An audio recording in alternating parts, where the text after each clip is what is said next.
السلام علیکم ورحمۃ اللہ وبرکاتہ۔ وعلیکم السلام ورحمۃ اللہ وبرکاتہ۔ کیا رفع یدین سے نماز نہیں ہوتی؟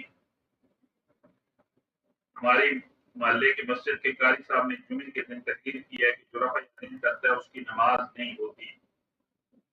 انا للہ و انا الیہ راجعون۔ کیا کر سکتا ہوں میں؟ کیا میرے آقا کریم نبی رحمت صلی اللہ علیہ وآلہ وسلم نے رفع یدین کیا، صحابہ نے رفع یدین کیا، ائمہ نے رفع یدین، تابعین نے رفع یدین کیا، تبع تابعین نے رفع یدین کیا۔ امام بخاری جنہوں نے بخاری شریف لکھی ہے انہوں نے رفع یدین کیا۔ امام مسلم جنہوں نے مسلم شریف لکھی ہے رفع یدین کیا۔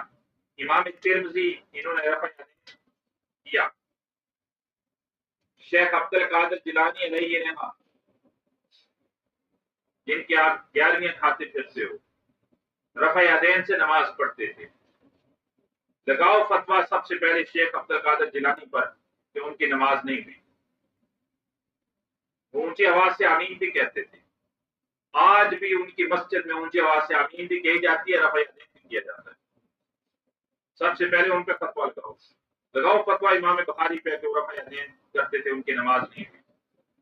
لگاؤ فتویٰ امام مسلم پہ کہ وہ رفع یدین کرتے تھے، ان کی نماز نہیں ہوئی۔ تمام صحابہ پہ فتویٰ لگا سکتے ہو؟ بولو نا، یہ جاہلانہ بات ہے۔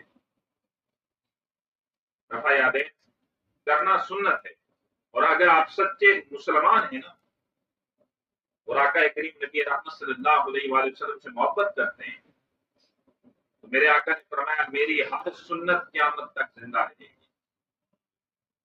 اور اگر آپ سچی محبت کرتے ہو نا آقا سے تو پھر تو آپ کا دل خوش ہو جائے کہ میرے آقا کی سنت ادا ہو رہی ہے، ماشاءاللہ میرے آقا کی سنت ادا ہو رہی ہے۔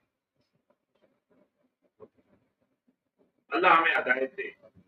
یہ غلط بات اور جاہلانہ بات ہے کہ رفع یدین سے نماز نہیں ہوتی، معاذ اللہ، ایسا کچھ نہیں ہے۔